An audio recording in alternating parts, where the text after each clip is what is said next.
Deustuko Herriberan berriz ere, poliziak eta agintariek 13 pertsona jasarri zituzten, gaizkileak balira bezala. Eraikin industrialetan bizi dira, argirik eta horik gabe. Izan ere, Euskal Administrazioek kale gorria besterik ez diete eskaintzen etxegabeei. Etxe bizitza duina alokatu ahal izateko lanik gabe. Lana lortu ahal izateko paperik gabe.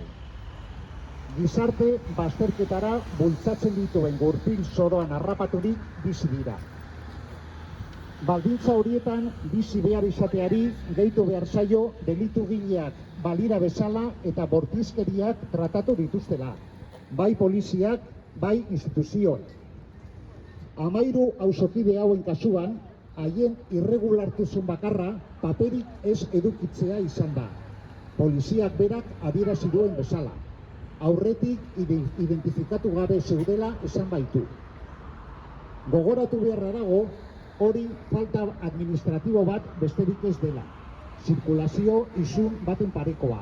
Orduan, zergaitik tratatzen dituzte prentsan argitaratutako argazkietan ikusten den bezala, gehienak lurrean eserita eta eskuak lotuta, gaizkileak balira bezala?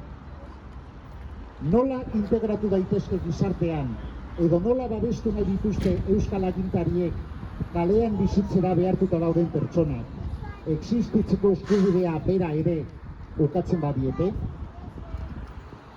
Hori alda gure instituzioek hauteskunde kanpainan aldarrikatzen duten ongizatea? Noren ongizatea bilatzen dute?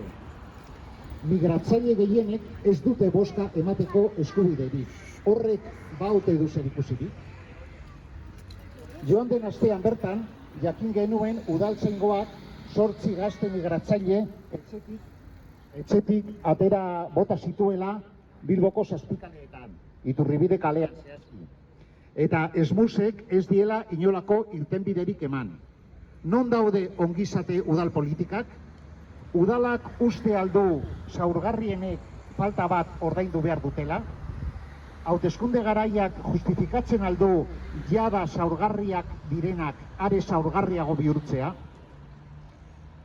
Egoera eta neurri hauek direla eta gure azken galdera zera da. Nortzuk daude arriskuan eta segurtasunik gabe?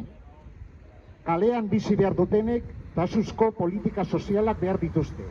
Ez indarkeria eta arrasakeria. Argi dago gure instituzioek baliabideak dituztela horretarako. Az daitezela beraz, pertsonengan pentsatuz politika egiten. Zaurgarrienak zaintzen dituen gizartea, guztiok zaintzen gaituen gizartea da. Ez dugu gutxiago merezi. Etxe bizitza guztiontzat, inorez gizartetik kanpo, inorez da ilegala.